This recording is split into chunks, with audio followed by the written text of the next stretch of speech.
y en ese sentido gozo mi vida. Si sirve o no sirve, si eso me convierte o no en licenciado, si me gana o no me gana una beca del CONACYT, no tendría que ser la primera reflexión en mi cabeza, ¿sí? Está cañón lo que estoy proponiendo, pues, pero cuando me preguntas cómo, es la única manera en que creo que podríamos empatar vivir aquí y ahorita con el sistema educativo en el que estamos inmersos, ¿no?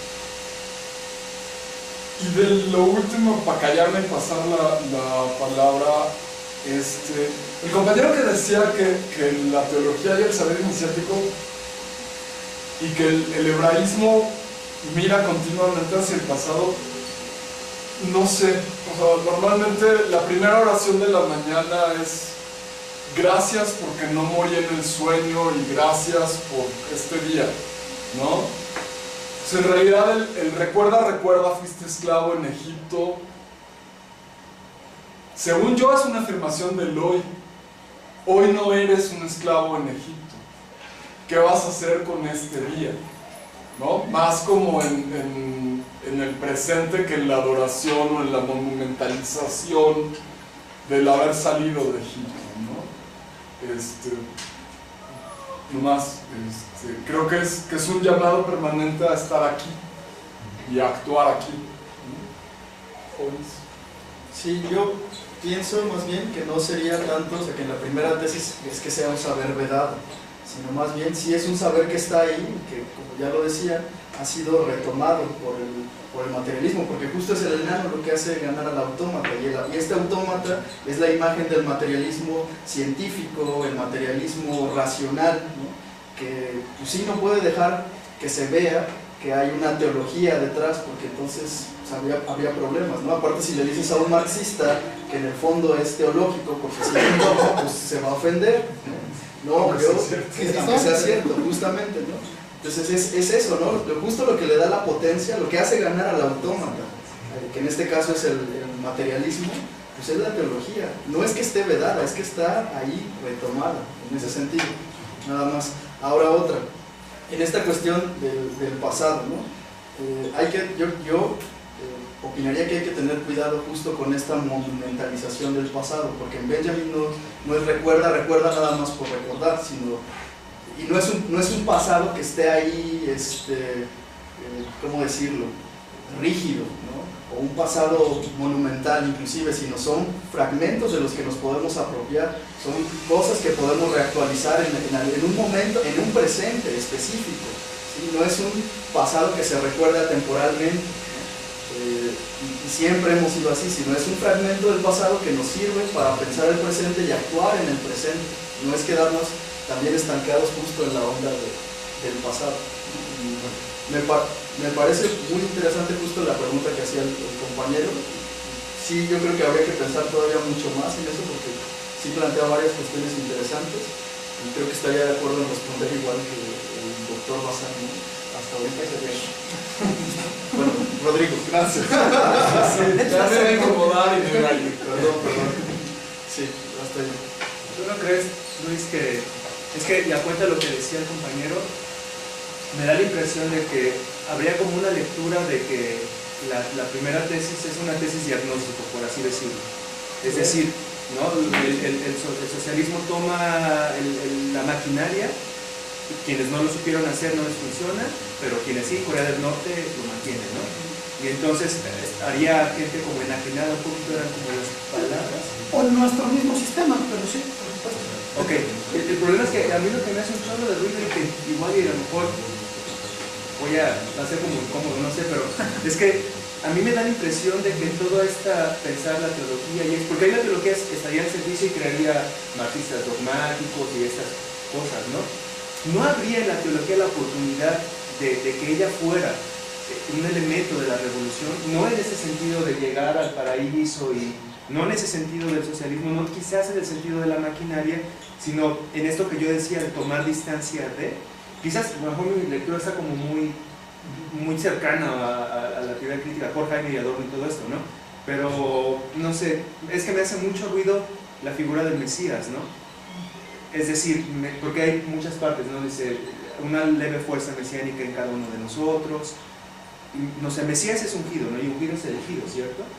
Y si no me equivoco, en griego Cristo es también eso, ¿no? Elegido.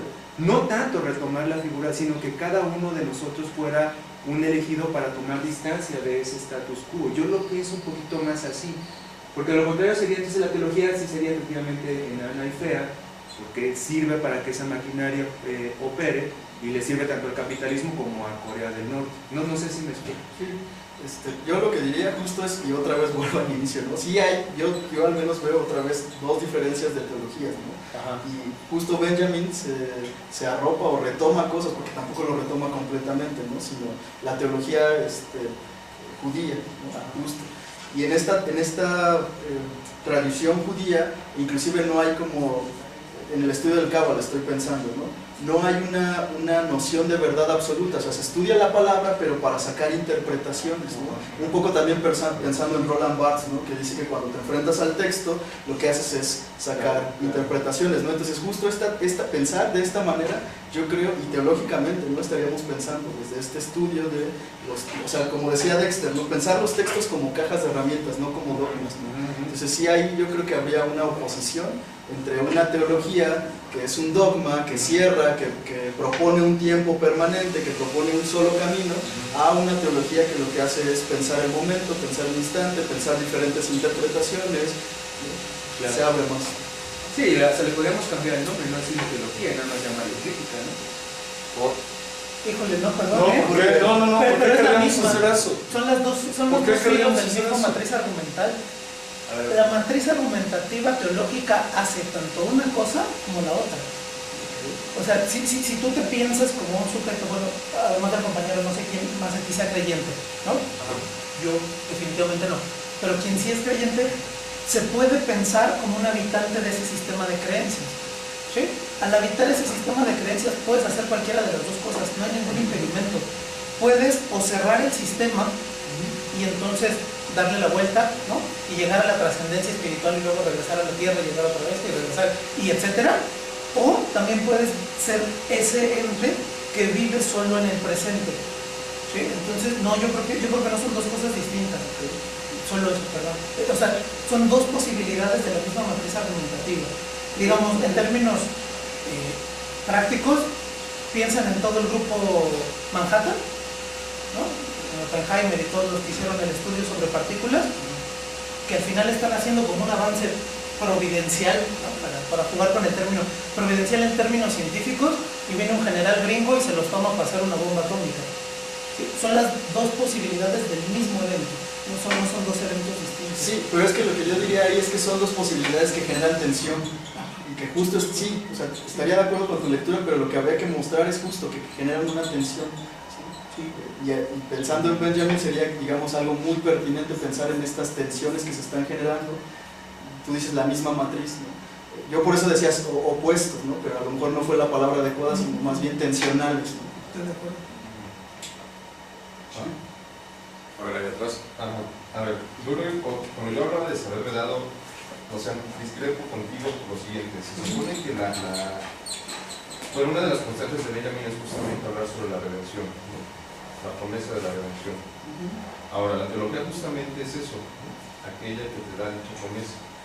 Pero lo que hace justamente el progreso es tomar esta promesa y tratar de amoldarla a sus fines desde sus lógicas, ¿no?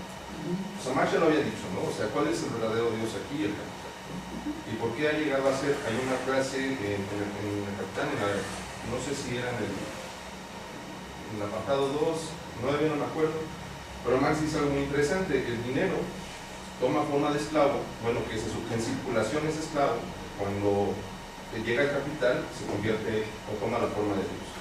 Es una inversión, curiosamente, de un pasaje bíblico donde dice, ¿no?, que el Mesías, ¿no?, que tenía forma de Dios, se invirtió para se aliena y se vuelve esclavo. Eso está en Filipenses 2:7. Es interesante esto por lo siguiente, porque justamente lo que va a hacer el capital es que va a retomar estas lógicas, ¿no?, teológicas, pero digamos, la teología como tal no te fomenta la crítica. La teología, acuérdate, ¿no?, como una especie de, no como disciplina, sino justamente como esta conglomeración de testimonios de fe, ¿no? justamente lo que apuntan es una cuestión, o sea, yo no creo que los judíos, como tal, o los amigos que escribieron estuvieran pensando en que en algún momento los van a leer para hacer crítica, ¿no? Que a partir de eso sirva. O sea, justamente son testimonios de toda una historia, ¿no? Del producto de toda una historia, que se mira hacia atrás no para monumentalizarse, no para hacerse de ahí edificios, o justamente sí vengan y estén en contra de todo eso, sino justamente para eso, para que recuerden las ruinas de las que vienen, ¿no? ¿Por qué? Porque justamente al recordar esas ruinas, en el instante mismo, tu manera de actuar cambia, por supuesto, ¿no?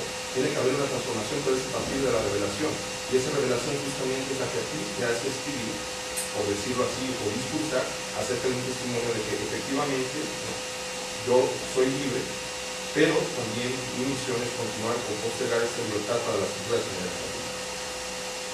Ahora, ¿por qué es un saber vedado? Porque justamente lo que hace el progreso es tomar esto y decir, bueno, nosotros vamos a hacer una maquinaria de producción de esperanza. Vamos a hacer una maquinaria que va a producir utopías, ideologías, así, que justamente se hacen completas, ¿no?, a partir de la cuestión tecnocientífica, que es la que va a llevar a la mejoría del hombre, pero no están pensando que la cuestión no va por ahí, sino la cuestión va precisamente en el instante en el cual se te revela a ti, a partir de esta promesa, que justamente, y no miras al futuro, sino que miras al pasado, que existe la posibilidad de hacer las cosas mejor. Y que creo que justamente es ahí donde viene la redención. No tanto más allá, no tanto te digo, o sea, porque al final lo que el capitán te promete es redimir, justo lo dice Agamben, ¿no?, y lo dice Benjamin, y lo dice, ¿no?, o sea, el capitán en realidad es la religión sin expiación. No hay redención ahí, pero es la promesa que hace. Pero ¿de dónde toman esta promesa? Pues justamente de la teología. Pero a ver, por ejemplo, ¿cómo entiendes la noción de redención? ¿Cómo sería redimir entonces? Expiarte de la culpa, expiarte de la... Eso es la redención en realidad. La redención es justamente poder entrar en contacto con los divinos. Cuando Benjamin habla, por ejemplo, de la redención de los muertos, ¿de qué estaría hablando? De hacerles justicia, pero justamente yo lo entiendo así, es mi lectura, ¿no? Hacerles justicia mirando en el muerto también aquella divinidad que ya no está, del abandono de Dios, si quieres llamarlo así, ¿no? Curiosamente, en la época de Benjamin surge una corriente teológica que se llama los teólogos de la muerte de Dios. Y es muy extraño, ¿no?, porque justamente, ¿qué están viendo ahí puros cadáveres? Por ejemplo, hay un artículo de Guille que también se llama así, solo un Dios supremo que puede salvarnos, y justamente habla de esta cuestión de cómo Dios se identifica, ¿no?, por ejemplo, que solamente a través del contacto o de la relación con el Dios que se ha identificado es como entonces tú vas a poder alcanzar dicha redención, o salvación, como sea. A ver, a mí me llama la atención que estamos asumiendo a Jesús como el Mesías. O sea, yo ahí, en primer lugar, me iría como más despacio, porque yo no veo por qué hay que asumir a Jesús como el Mesías. No lo veo. Y no lo veo en el pensamiento de Benjamin tampoco, ¿no? Entonces, hablas de cómo los autores bíblicos no estaban pensando que en el futuro lo que escribieran generara crítica. Lo afirmas con una convicción notable, y en cambio los autores del capitalismo sí están pensando que ahí hay un asignarle intenciones a un montón de muertos que ni están aquí, que me parece un poco veloz. Yo no me animaría a afirmar que sé qué estaban buscando o no los autores bíblicos. Eso como apunte metodológico para la discusión. Creo, en cambio, que la educación en la tradición hebraica supone un ejercicio permanente de interpretación de la palabra divina que las religiones judeocristianas posteriores perdieron. Y que en ese sentido, en el hebraísmo hay mucho más ejercicio del pensamiento crítico que en la rama católica posterior. Y me parece evidente cuando uno asiste a una misa católica que hay un dueño del discurso que desde el púlpito enuncia el texto que ha sido canonizado, porque solamente hay 4 evangelios válidos, el resto de las narraciones fueron excluidas de la tradición de un plumazo en un concilio, ¿no? y que no conforme con ser el dueño de la enunciación, después la interpreta. Y los asistentes agradecen que se les ha dado en la boca y hecho como papillita para que lo puedan digerir lo que Dios quiso decir. Y la gente se va a su casa 8 días más. En claro contraste con la tradición hebrea, donde se lee y se sigue escribiendo, los libros se han seguido escribiendo. Hay una tradición textual muchísimo más larga que lo que nosotros asumimos como el Antiguo Testamento, ¿sí? Eso por un lado. Y bueno, y de últimas, pues pensando también en, y ahí sí habría un vínculo con el capitalismo bien gordo, el protestantismo lo que hace es recuperar el derecho de cada creyente a acceder a la palabra, ¿no? Y eso se vincula de manera muy loca y muy divertida con el perfeccionamiento de la imprenta gutenbergiana, ¿no? Y con la popularización de una Biblia en alemán. Yo más bien, si vamos a insistir en este vínculo entre teología y capitalismo, le echaría la culpa al protestantismo y a Gutenberg. O sea, ahí sí hay un vínculo histórico claro, ¿no? Pero en lo otro yo sí veo un ejercicio del pensamiento crítico. Porque ningún niño en su bar mitzvah está en el momento de volverse un hombre, a los 13 años. Está repitiendo lo que le dijeron que repitiera. Está enunciando y tiene que demostrar que es capaz de darle voz a la palabra divina, ¿no? Entonces, bueno, no más, porque el otro sí me parece como un poco demasiado rápido. Bueno, nunca dijo que Jesús era el Mesías, al menos en este comentario. En realidad, a lo que estaba apuntando precisamente era esta relación, ¿no? Justamente entre el capital y la promesa justamente de la teología que está liberada. O sea, sí, me apresuré a lo mejor a decir que los autores, ¿no? Pero al menos los textos bíblicos, y eso sí es algo que dice Benjamin en una carta a Buber. O sea, Benjamin por eso critica la escritura académica, ¿no? Porque él dice, porque no dan paso a la palabra profética, a la poesía, al salmo, ¿no? Que curiosamente, cuando tú ves, ¿no? O ves la estructura, ¿no? Textual de los textos veterotestamentarios y ves algunos fragmentos de Benjamin, tienen exactamente la misma estructura. Pues es interesante porque apuntan a otra manera de leer también, no solamente a una manera de entender, sino precisamente a cómo te relacionas con el texto. Eso a mí me parece interesante precisamente por eso, porque es en esa lectura, en esta meditación, justamente la tradición hebraica semita, ¿no? Se mantiene, ¿no? O sea, medita, escudriña, ¿no? Que no tiene nada que ver precisamente con analizas, una hermenéutica, una exégesis. O sea, tiene que ver más con una relación de un texto vivo, viviente, que te transforma. Ahora, esa es el saber vedado, o al menos así lo interpreto yo, que obviamente el progreso con estas herramientas que te genera para apuntarte a ti una realidad buena, no puede hacer, ¿no? Es la esperanza de la transformación, pero a partir de todo un sistema ya hecho, y que obviamente no se ve. Yo nada más, como la cuestión que decías acerca de la redención, que sería, y así lo dijiste tal cual, ver la divinidad que ya no está en el muerto. Yo, así en Benjamin, no alcanzo a leer en ningún momento que diga que hay una divinidad que se ha perdido y que hay que verla ahí en las ruinas, ¿no? De hecho, yo diría lo opuesto, ¿no? Porque otra vez sería monumentalizar, ¿no? El recuerdo. Si hay una divinidad ahí, hay algo que se debe de respetar, y hay algo que es sagrado, y hay algo a lo cual se le rinde culto. Y en este sentido, Benjamin habla de imágenes que van y vienen, y que agarramos una, y pone el ejemplo de Robespierre, ¿no? Tú decías, las ruinas de las que venimos, pues quién sabe si venimos de ahí, ¿no? Porque, por ejemplo, Robespierre retoma a Roma, ¿no?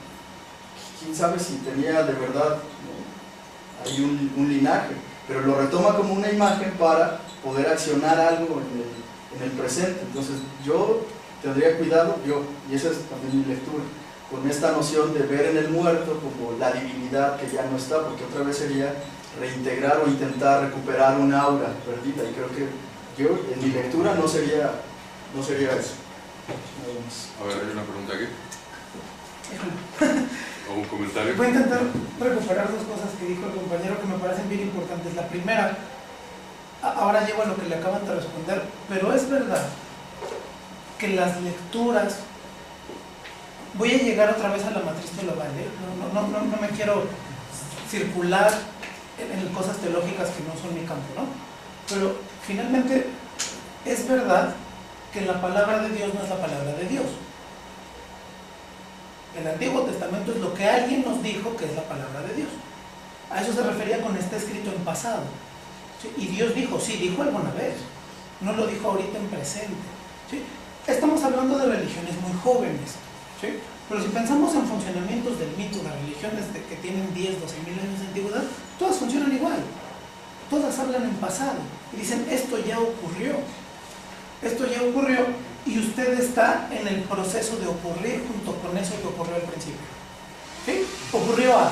Dios dijo, hágase la luz. Y usted es parte de ese A. Usted no está fuera de A. ¿Sí? Así funciona la construcción del mito. Pero ven la diferencia a la que llegó Rodrigo, es bien interesante. En tanto la idea judaica que fue tomada por el protestantismo es verdad, es sigamos construyendo A. ¿Sí? Conforme avanzamos en A, sigamos construyendo A. Critiquémoslo, generemos otras redes, interactuemos entre nosotros, tal. Lo que hace el catolicismo es cerrar A. ¿Sí? Es cerrar el sistema. Es decir, bien, tenemos un sistema cerrado, adoremos el sistema cerrado y demos vuelta en ese sistema cerrado. En ese sentido, claro, se parece más al problema católico, ¿no? Al programa católico, no al problema, al programa católico. Venga usted, le decimos que está chido y que no está chido, y vaya usted a pensarlo una semana. ¿Sí? Bueno, pues en ese sentido hay una clara confusión ahí, pero Alberto, ¿sí? Alberto, sí, tú. Sí. Nada de eso escapa de esa gran línea histórica a la que nos referimos como progreso. Es la construcción del sistema. Partimos de A y lo vamos construyendo y algún día se cerrará. ¿Sí? Para cerrar ese circuito, para salirnos del viento del progreso que viene del paraíso, tendríamos que cambiar de racionalidad. Tendríamos que cambiar de logos. Lo que dices, la idea de entonces ahora vivo para el hoy.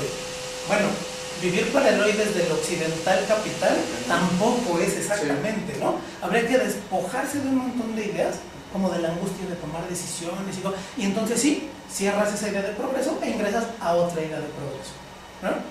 En este entendido es la gran diferencia occidental-oriental, mal nombrada, ¿no? Es resumida, todo resumen tiene un error, pero a nosotros nos sorprende que las poblaciones chinas y las poblaciones eslavas y los coreanos tengan esta mente colmena que van todos hacia el mismo lado. Es aterrador verlos, o sea, ¿verdad? Uno como capitalista individual los ve a todos juntos y dice, ay, güey, estos sí me van a pasar encima, ¿no? Y para ellos es un sinsentido absoluto pensar en la individualidad. Es mucho más fácil cumplir tu deber social. Te quitas de angustias, te quitas de... Y bueno, eso tiene otros matices, claro. Pero si queremos cerrar la idea de progreso, tendríamos que pensar que hay que cerrar toda la racionalidad. Porque en realidad estamos dando pasos sobre el mismo sistema, ¿no? Y está bien, adentro discutámoslo, pero eso no es cerrar el sistema.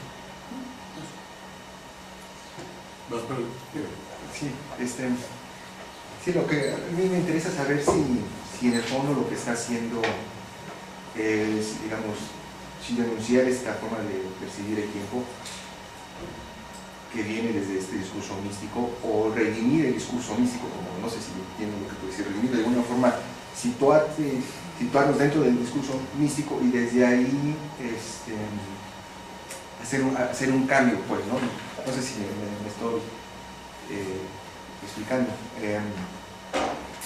Porque, bueno, a mí lo que me parece, y de acuerdo a esta primera tesis y en la imagen del jugador de ajedrez y lo que lo está manipulando, está denunciando pues esa manipulación que viene desde la tecnología. Como tú dices, hay dos tipos de, digamos, de discurso teórico, ¿no? Uno que tiene que sí mira hacia el futuro y otro que es más hacia el presente, pero me parece que él se refiere al cristianismo, pues, a esa idea judeo-cristiana de que hay un alfa y un omega al final. Entonces no sé si por ahí va, digamos, toda la propuesta de él en su libro, denunciar esta forma de percibir el tiempo que permea todo, incluso el materialismo histórico, incluso eso, porque bueno, dentro del discurso del material histórico, pues ellos, digamos, ellos están diciendo la verdad, neta, no va a venir esto, ¿no?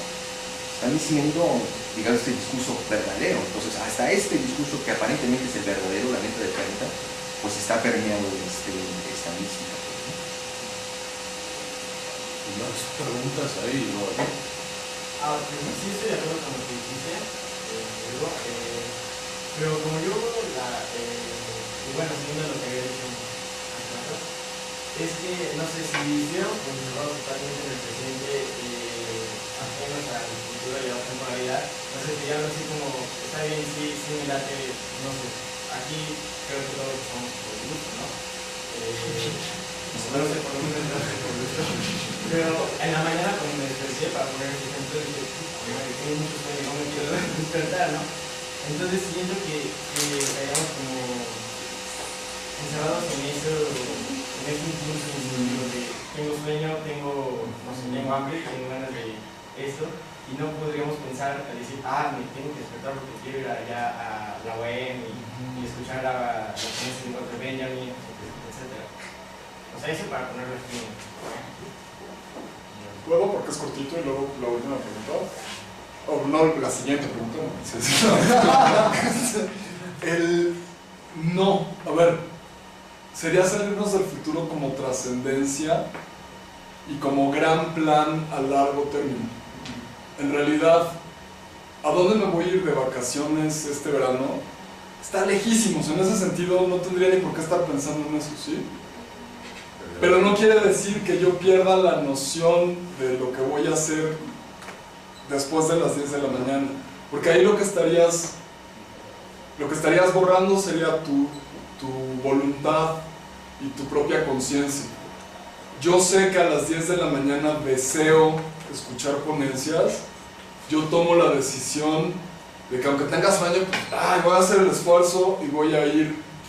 Y sigues cumpliendo tu deseo aquí y ahora, sin por eso volverte una pelota de pinball que rebota así contra todo lo que le ofrezcan, ¿no? Porque ahí sí ya nos perderíamos cada quien a sí mismo, pues.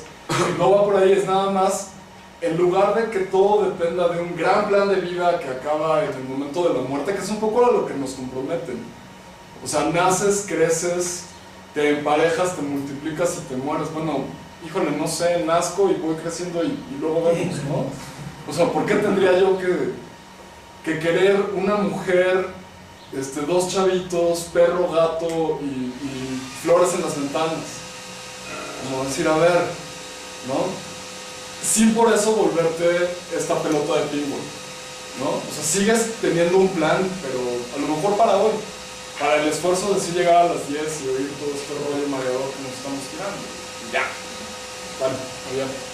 Yo tengo una duda sobre hasta qué punto, tiene que ver un poco con lo que nos dijo compañero, hasta qué punto denuncia Benjamin ese autómata, ¿no? Hasta qué punto dice, pues esto es un fraude en realidad, porque está siendo controlado por algo más, por algo que está debajo, y es cerrado también en ese sentido, porque no permite que tú veas ese fraude, ¿no? O sea, tú juegas con esa persona o juegas con ese autómata y siempre va a ganar, porque estás pensando que es un progreso, porque estás pensando que es algo que está más allá de ti, cuando en realidad es algo escondido, ¿no? Y también en qué sentido ese progreso se sigue ahorita como emulando, ya sin el autómata, ya sin el enano. Ahora ya aprendimos a que ese progreso material no necesita precisamente algo humano para hacerlo. Entonces ya tenemos ahora los programas que juegan ajedrez y que te ganan, ¿no? En realidad, y que es la máquina la que te gana, no es ya el enano, sino ya no está esa parte humana, ya es un progreso ya que hizo ese materialismo, un progreso, en realidad progreso, ¿no? Creo que había... sí. Bueno, mi pregunta más no tanto en el orden de la temporalidad, sino justo las últimas líneas, y se puede convertirse sin más con cualquiera, siempre que ponga su servicio a la teología, ¿no? Entonces quería como pensar en esto, porque pensando en la figura del autómata y del enano, también pensar en qué sentido en realidad el autómata está atado al enano, porque depende del enano para la victoria, ¿no? O sea, la victoria está en las manos del enano, y entonces el juego de ajedrez en realidad se está jugando debajo de la mesa, en los cristales quizás una lectura errada, y en realidad el autómata solamente sirve como máscara, ¿no? Entonces en ese sentido, pero justo lo que plantea las últimas líneas es que la teología tiene que estar a servicio del autómata, y mi pregunta sería si no hay también de cierta manera como una servidumbre del autómata al enano. Es una pregunta, no es una afirmación, sino una pregunta, porque la victoria en el juego de ajedrez es inconcebible sin el enano, y entonces escondemos al enano porque es feo, pero en realidad el que está jugando el partido es él, y la máquina nada más está ahí como... Entonces es una pregunta, ¿no? Si no, sería que también la máquina está acá, está a servicio de cierta manera del enano. ¿Y hasta dónde seguimos jugando? Sí, me dejas así tantito, una cosa rápida, porque lo dijo Juan Ángel hace rato. La primera tesis es diagnóstica, ¿no? Esto es un diagnóstico de qué está ocurriendo, y lo que está diciendo es: engañe usted a la gente. Agarra usted la matriz cultural teologal y diga que es materialismo histórico y engañe usted a la gente. ¿Sí? En realidad eso es lo que está diciendo, que es lo que observas tú. Pero ojo, porque no lo hemos sobrepasado. Pero lo que yo veo es que el engaño se ha hecho más extenso. ¿Sí? Pienso en la máquina que gana ajedrez, pero pienso en la máquina que ya ganó en Go, que es un algoritmo mucho más complicado. ¿Sí? Pensar en una máquina que gana ajedrez, lo construyeron hace 20 años y ganó una partida. Pero la máquina de Go, que representa también lo que sería la intuición humana y resuelve con un algoritmo lo que sería la intuición humana, no deja de depender de un humano. ¿Sí? Alguien creó ese algoritmo para que nosotros tengamos la sensación de que la máquina nos ganó la partida, justo como necesitamos tener la sensación de que el autómata gana la partida de ajedrez. Perdón. No, pues lo que decía, sí, lo que dice Beto es interesante, pero estaba pensando ahorita, no sé, podríamos vivir sin enano, o sea, si la enano no es la teología, ¿quién va a ocupar ese lugar? No sé. Creo que no tengo más que El enano es indispensable. A mí me brinca esta idea de la pobre máquina depende del enano. ¿Y ahora por qué nos preocupa la máquina? O sea, no está más gordo. O sea, querríamos que las máquinas fueran libres. O sea, Blade Runner, Move, ¿no? O sea, todos estos instantes se perderán en la lluvia como lágrimas, ¿verdad? Porque ahí yo creo que lo que es importante sigue siendo el enano. O sea, que realmente el que reparte el queso es el enano. Y podemos o no sentirnos engañados, podemos o no compartir el acuerdo de que se nos siguen a nosotros, jalando los hilos en función de un futuro que repite un esquema discursivo teológico. O sea, eso es aparte. Pero yo creo que defender a la máquina del abuso del enano sí ya sería un despropósito, ¿no? Y si Benjamin lo denuncia, o como ha insistido Mauricio, en realidad lo propone, yo creo que da para otro par de mesas, ¿no? Sí, porque a lo mejor, incluso si aceptamos que lo propone, yo creo que lo puede estar proponiendo en muchos niveles distintos. En uno muy pragmático a nivel de discurso político, pues se decía hace rato, lo decía Dexter en la primera mesa, o sea, oye todas las campañas y el año que entra está ahí a la vuelta amenazante, pues que nos vamos a volver a llenar de discursos mesiánicos de yo sí soy el bueno, yo ahora sí los voy a llevar a la punta de lanza de la evolución, cosa que no se ha hecho jamás pero que se repite cada 3 años o cada 6 años, ¿no? Esa sería una, pero está la otra propuesta, que es esto que explorábamos brevemente de pues la única forma de salir o de tratar de romper o de tratar de no ser un cómplice absolutamente entregado, pues es tratar de estar aquí y ahorita y tratar de plantearme las cosas de otra manera y tratar de ser crítico con lo que se me propone. A lo mejor hasta ahí, ¿no? Yo también no estaría seguro que Benjamin proponga engañemos, ¿no? Más bien creo, y esto tiene que ver un poco con lo que habría hace rato, ¿no? Son como las posturas de interpretar a Benjamin, o sea, decir que es un místico y que nada más usa el marxismo como un pretexto y que detrás está todo eso.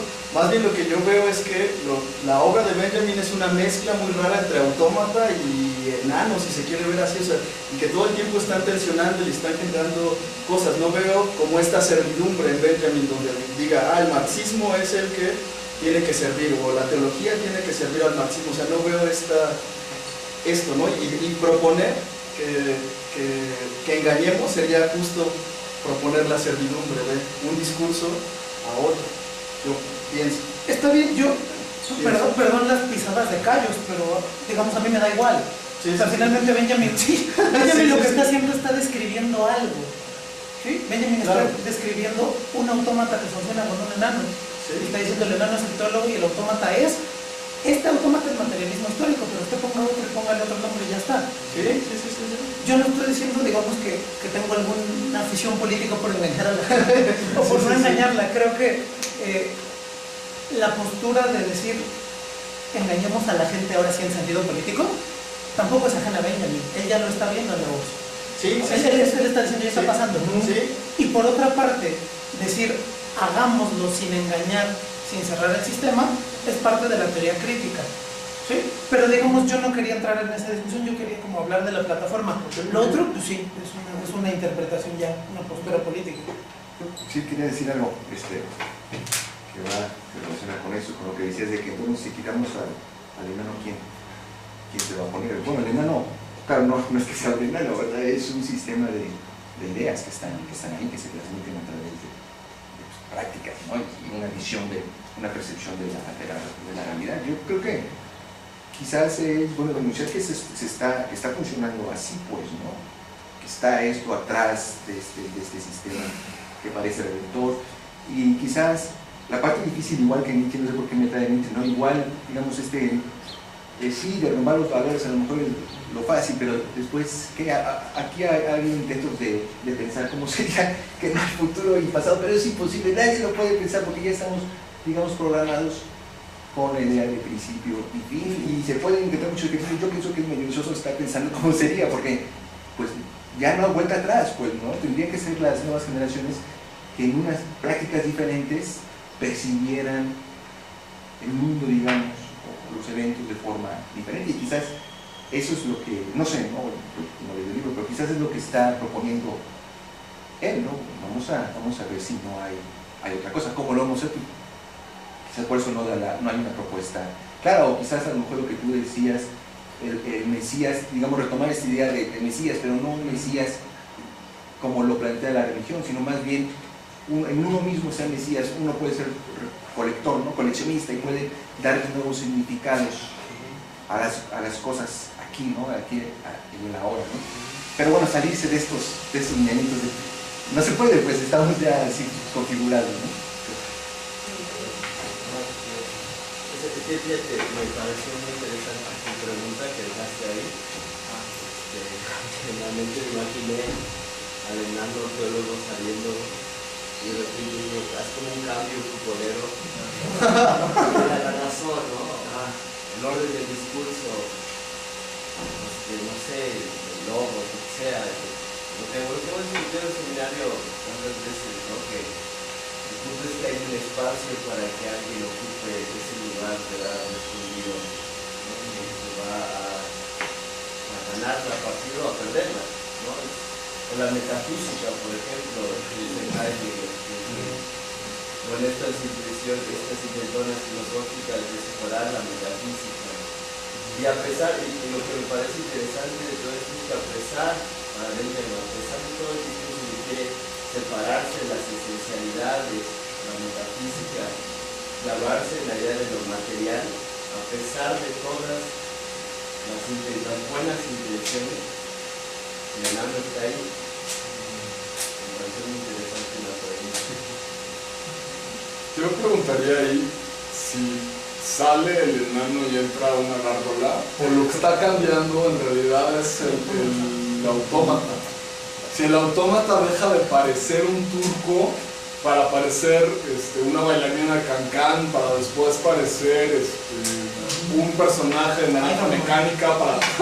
Ojo, porque yo creo que ahí hay un punto bien importante que es a ver, a lo mejor no es la teología, pero la idea y el deseo de trascendencia profundísima está en todos estos discursos que enunciabas ahora. Se sigue persiguiendo la máxima importancia y la última palabrosidad en todo lo que hacemos. Somos de un solemne y de un trascendente verdaderamente asqueroso, y eso mueve todos estos discursos que usabas como ejemplo, ¿no? Yo en ese sentido, cuando el compañero dice si Benjamin está o no denunciando, veo eso mismo. O sea, denunciar suena importante, suena comprometido, suena revolucionario, y si nomás está observando, o sea, ojo, ¿no? Porque ahí nos cuesta mucho trabajo decir, pues, nomás vamos a ver. Suena hasta pendejo, o sea, no, hagamos algo así, como denunciar. Y ahí seguimos como atrapados en esta idea de que hay un allá, y de que hay un progreso, y de que hay cosas importantes a las cuales llegar. En lugar de, pues, nomás decir, qué buena mañana de viernes, qué cantidad de ideas raras volando en el mismo salón, ¿no? Pero nos da miedo sentar y observar y hacer notas de lo que vamos viendo y nos va pasando, porque suena poco trascendente y poco serio y poco profundo, ¿no?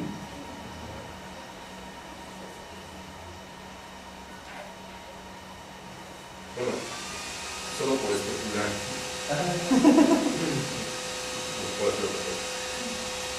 Me llama la atención porque mucho o partes del trabajo de Benjamin están basados en un libro de Frank Rosenzweig que se llama La Estrella de la Redención. En el apartado 3 de La Estrella de la Redención, justamente Rosenzweig va a hablar de la figura de la persona que tiene esclerosis, ¿no? Y lo dice porque él compara al filósofo con el que tiene esclerosis. Rosenzweig tenía esclerosis cuando escribió ese texto. De hecho, le ayudaba a su esposa escribiéndole con una máquina de escribir porque ya no podía ni moverse. Una buena mujer. Entonces resulta que es interesante porque mucho del trabajo de Rosenzweig es justamente una crítica a la filosofía, pero el uso de esta filosofía estática o la figura del filósofo que se queda estático. No sé si tanto para exhortar al filósofo a que haga algo, pero sí al menos para ver cómo él en su impotencia y en su asombro se entristece, vamos, de no poder hacer las cosas. Cuando yo leí eso me acordé muchísimo del ángel de la historia, precisamente, ¿no? Porque es la misma reacción que tiene el ángel. El ángel es aquel que solo se la pasa observando, de las líneas y todo, y cuando quiere entender el pueblo ya no puede, porque el progreso ya se lo encima. Entonces, me llama la atención porque a lo mejor, no sé, puede que sea inclusive un intento como de personificar la propia angustia de Benjamin, ¿no? O la propia situación benjaminiana de no poder hacerlo, ¿no? Es un tipo que observa nada más, solo se dedica a observar las ruinas, pero ya no puede hacer nada. ¿De acuerdo? Digo, es una reflexión, afirmando nada. A mí me gusta. O sea, me parece una especulación como seductora, ¿no? Tiene además ventajas porque entonces nos deja en un espacio completamente apocalíptico. Nos puede llevar directamente a los brazos del metal y cosas así. O sea, si ya no hay nada que hacer y todo es destrucción, dediquémonos al trash. Pues ya, el trash es Dios y es idéntico a sí mismo. No, pero en serio sí habría este pedazo así como de, si ante la desesperanza absoluta, pues observemos, ¿no? Y yo sí creo que hay desesperación en Benjamin, ¿no? O sea, sí me parece un pensador bien desesperado y bien desesperanzado, que es parte de lo que lo hace interesante y atractivo, ¿no? Es emo y depresivón. Pero también hay su versión, quedarnos con esta onda como depresiva, emo core. También de repente puede cantar las de caballo y bailar. Que en la obra de arte y la reproductividad técnica, háblanos de eso. Curiosamente, diría que lo lúdico también es una forma de desesperación. O sea, es interesante porque estas cuestiones del desesperado no solo se traducen en cuestiones emos, ¿no? O de más todo el tiempo descerramos de las vestiduras, sino también se traducen en estos intentos de no estar en la realidad, porque la realidad no te satisface. Digo, por decir algo, no sé. Por ahí dice, que tú dices, por los desesperados no se les daba la esperanza. Y a pesar de la nostalgia que sí puedo compartir esa lectura, de que siente por la pérdida de la obra, la pérdida de la posibilidad de la narración, de la experiencia. O sea, ver, por ejemplo, precisamente en la obra de arte, no se tiene posibilidades, ¿no? O sea, vaya, no. O sea, yo insisto, me parece que Benjamin mismo es una imagen dialéctica. O sea, reúne una serie de tensiones y hacerlo aterrizar, y como dijiste en un momento, como interpretar correctamente a Benjamin sería no ser benjaminiano en la lectura, ¿no? No habría un punto final. Perdón, es que algo que decía sobre que no es denunciar, solamente que casi nada más está observando y quiere compartir eso. No creo que vaya por ahí porque, digamos, él está reflexionando sobre algo que está observando, que está pasando ahí, y tiene que compartir algo que no está bien, digamos. Yo sí veo ahí algo, a lo mejor es un poco maquiavelo, no sé si es así de bueno o malo, pero sí veo ahí el enano como el malo, pues, ¿no? Como el malo de la película, algo que se tiene que quitar y que se puede quitar porque, por ejemplo, recordando el análisis que hicimos de Hegel en cómo veía supuestamente el ser humano, su entorno, en el curso de la historia, ¿no? Primero, pues esas percepciones pueden cambiarse, pues, ¿no? Entonces, más bien creo que sí, es una, más de enunciar, pero es una propuesta, ¿no? Hagamos algo, pues, ¿no? Nos está engañando, pues, ¿no? No es el que está, es como si los jugadores de ajedrez que ahora con las máquinas se van al baño, ¿no? Y meten su partida y ahí la computadora pues les saca todo. Es que es lo que está diciendo. Mira, no es, digamos, no es el materialismo histórico con esas ideas racionales, digamos, ¿no? Basadas en la racionalidad, en la lógica, en lo que podemos observar. No es eso, sino más bien es lo místico y pues hay que hacer algo, pues, ¿no? Entonces yo lo veo como una denuncia y pues vamos a hacer algo respecto a eso, ¿no? Porque si no tendría caso, digamos, escribir el libro, ¿no? Pues para qué lo hizo si nada más es así todo bonito, observación. Yo no dije que fuera bonito. Hay que hacer algo, ¿no? Si no, porque si no hay una, claro, el filósofo mete su escala de valores y dice, aquí las cosas están mal, ¿no? Sócrates con los sofistas, ¿no? Cuídate de estos cuates que te están engañando. Y no hace eso el filósofo, Nietzsche no hace eso. Oye, ve este estilo de vida que llevas, pues no es conveniente, vamos a hacer otra cosa. Te estás perdiendo el momento, te estás perdiendo de vivir. Un poco por eso, no sé si sea pertinente esa relación que veo entre Nietzsche y Walter, digamos el aquí y el ahora y no el mañana, no lo que, pues, al final la religión es lo que plantea, ¿no? El bien, el de mañana, después de la muerte, ¿no? Solamente preguntaría una cosa. Cuando planteamos que está lo que está bien y lo que está mal, siempre lo hacemos como en función de algo. O sea, la misma idea de bien y mal ¿para qué? O bien y mal ¿por qué? O sea, hoy nos parece que invadir el territorio del vecino, masacrar a toda la población y llevarse la riqueza es moralmente condenable.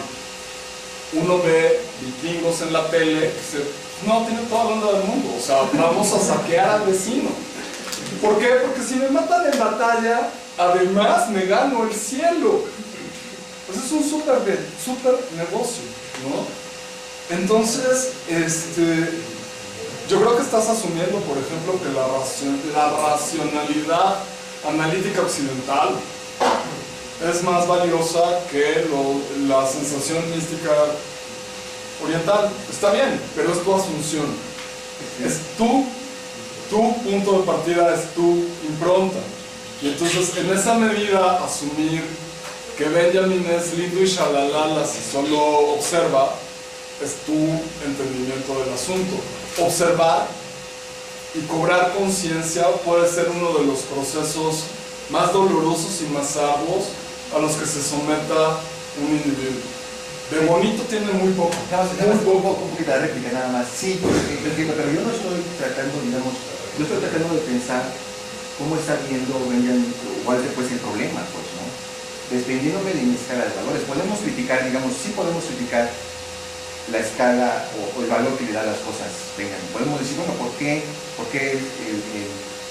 el autónoma es porque son malos, pues, ¿no? Podemos criticarlo, pero yo no estoy tratando de hacer eso, no estoy tratando de meter yo, digamos, mi valor, ¿no? Como veo, lo que estoy tratando es ver cómo Benjamin está interpretando el asunto, porque claramente desde su discurso, por lo que leemos,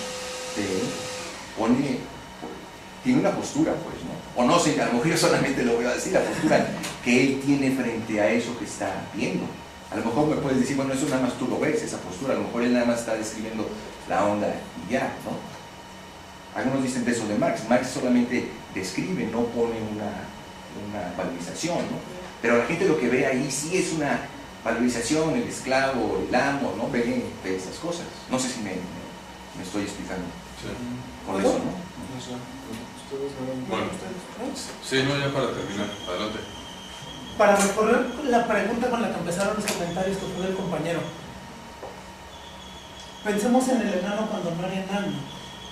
En realidad era el esplendoroso príncipe, en realidad era el rey Sol y en realidad era Luis XIV.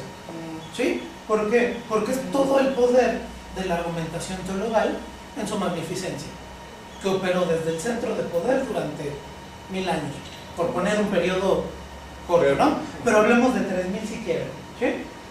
No era enano, era esplendoroso, era el sistema argumentativo que dominaba el mundo, ¿sí? Pero se le enfrentó la ilustración, y cuando se le enfrenta la ilustración, no lo corrió, no lo despojó, lo guardó en el autómata, ¿sí? Lo escondió, lo hizo enano y lo guardó. El éxito de la argumentación teologal es justo hacernos pensar que nosotros estamos operando en una racionalidad ilustrada, cuando en realidad, lo que decías del proceso doloroso de conciencia, estamos reproduciendo el sistema teologal. Estamos reproduciéndolo así, lo que les dije de la montaña, lo que ya dijiste tú, ¿no? De venir y hablar sacerdotalmente de X discursos. Nosotros pensamos que somos el autómata, pero abajo está el turco moviendo el lucilio. ¿Sí? En ese sentido, yo no condeno de ninguna manera lo que dice el compañero, que hay una denuncia, ¿ok? No condeno la denuncia que ve él, pero Benjamin tan sabía que no había respuesta que se mató, ¿no? O sea, él en realidad la desesperanza la ve, o sea, él dice, bueno, hagamos algo, y ya no llega, ¿no? Dice, ¿qué hacemos? Ya no hay nada que hacer, pero es sistemático, no es en Benjamin, le pasó a Primo Levi, le pasó a Celan, o sea, le pasó a varias personas viviendo el mismo momento y observando el mismo horizonte, ¿sí? Porque para 1910 la respuesta es hagamos la revolución, para 1940 ya no hay respuesta. Bueno, gracias.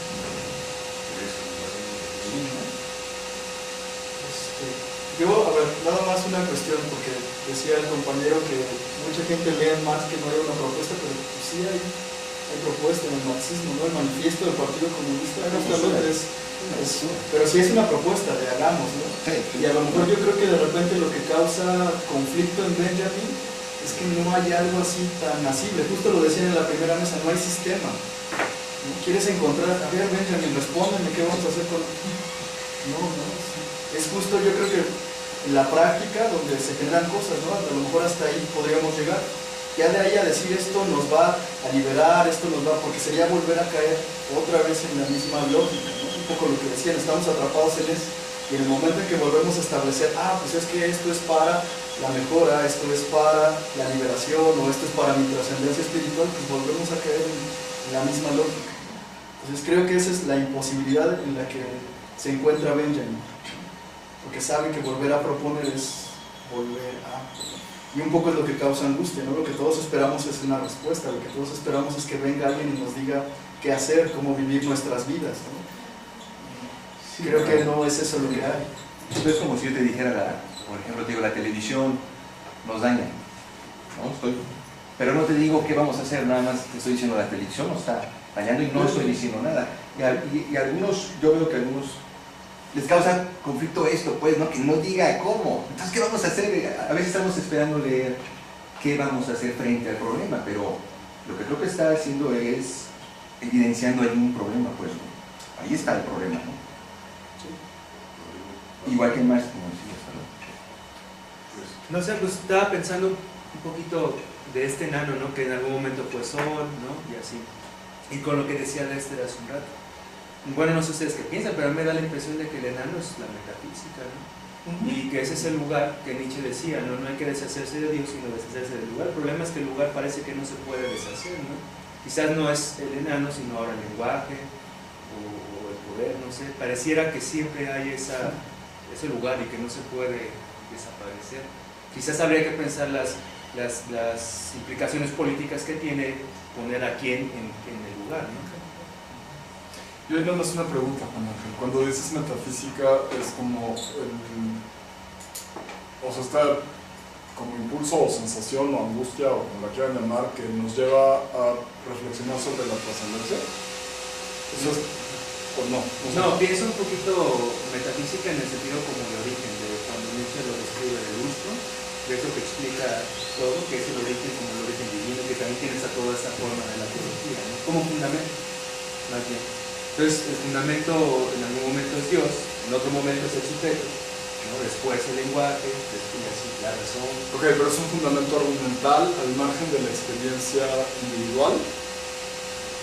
Más bien es el fundamento que produce las experiencias de los individuos. Es que yo lo vería al revés. Por eso yo no había hablado de metafísica, sino como de angustia de trascendencia.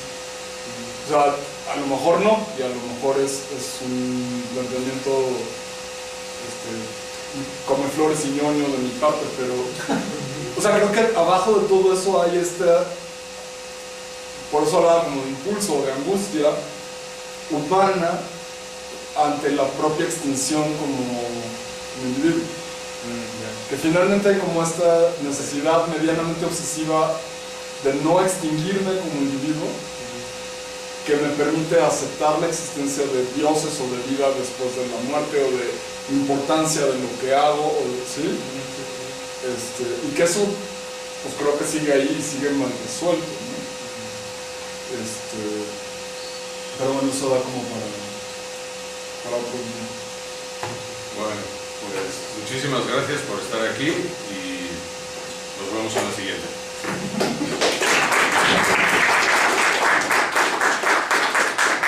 Porque el otro parece siempre como de fuera. O sea, viene alguien y te lava el cerebro, me acuerdo con mi nombre de la cual la que